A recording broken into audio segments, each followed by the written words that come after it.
जय हिंद साथियों।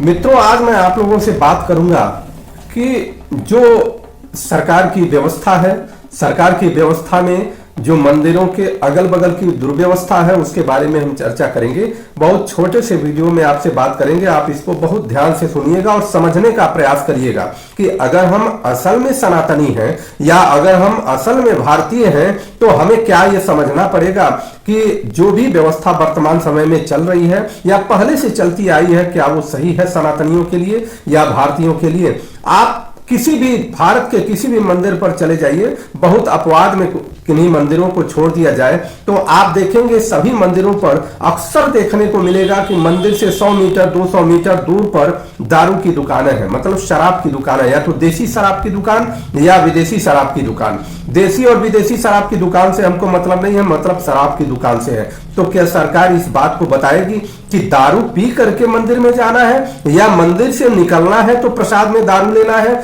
तो क्या यह सरकार की नीति सही है? इस पर हमें चिंतन करने की आवश्यकता नहीं है। हम आंख मूंद करके किसी भी व्यक्ति या किसी भी संस्था की प्रशंसा करने में लगे रहेंगे तो कैसे सनातन का विकास होगा, कैसे राष्ट्र का विकास होगा? हमें इस बात पर बोलना पड़ेगा कि क्या सरकार को यह जरूरी है कि जो भी शराब की दुकानें आप चला रहे हैं, शराब की दुकानें मंदिरों से 2-4 किलोमीटर 1-2 किलोमीटर दूरी पर नहीं होगा। जो भी प्रतिष्ठित मंदिर हैं, हम हो सकता है कहें कि बहुत छोटे छोटे मंदिर लोगों ने बनाया है, कम से कम मुख्य मंदिरों के इर्द गिर्द में कम से कम 1 किलोमीटर 2 किलोमीटर तक तो दारू की दुकानें नहीं होनी चाहिए। कारण स्पष्ट है कि मंदिरों में सात्विकता के साथ समाज के सभी श्रेष्ठ जन जाते हैं, समाज के सभी सम्मानित लोग जाते हैं, समाज के सभी ऐसे लोग जाते हैं जिनका मन वचन और कर्म से शुद्धता की तरफ उस मंदिर में जाते हैं और ईश्वर से प्रार्थना करते हैं।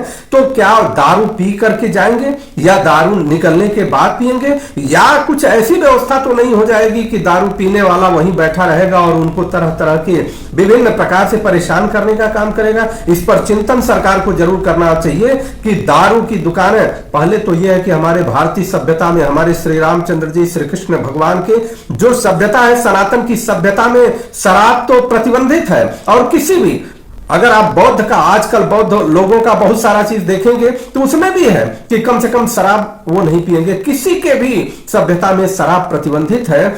अपवाद में अगर एक आध छोड़ दिया जाए तो जब शराब प्रतिबंधित है तो फिर हम क्यों नहीं श्रेष्ठ भारत का निर्माण करने के लिए संकल्पित हो रहे हैं? क्यों नहीं हम असली भारत का निर्माण करने के लिए संकल्पित हो रहे हैं, जिस भारत के निर्माण के लिए भगवान श्री राम भगवान श्री कृष्ण ने सोचा था? हम केवल ढोंग पीटते रहेंगे तो इस राष्ट्र का निर्माण नहीं होगा, सनातन का निर्माण नहीं होगा। बड़े बड़े मंदिर बना देंगे और बगल में दारू की दुकान खोल देंगे तो ये इससे बड़ा भगवान का अपमान क्या हो सकता है? बहुत बड़े बड़े विशाल विशाल मंदिर बना करके और पता चल रहा है कि आप शराब को सबसे पहले चालू कर रहे हैं, शराब में बहुत सारे ऑफर दे रहे हैं, शराब की दुकानों को बहुत सारे ऑफर दे रहे हैं। तो समाज का किस तरह से विकास होगा, हमारे युवाओं का कैसे विकास होगा और हमारे जो बच्चे हैं उनके मन मस्तिष्क पर कैसा असर पड़ेगा? इस पर सरकार को सोचना पड़ेगा। और सभी सनातनियों को, अगर वो सनातन से प्रेम करते हैं, सभी राष्ट्रवादियों को, भारतवासियों को अगर वो भारत से प्रेम करते हैं तो इसके लिए बात अवश्य उठानी चाहिए कि जो भी दारू की दुकानें हैं कम से कम मंदिरों से दूर लगाई जाए,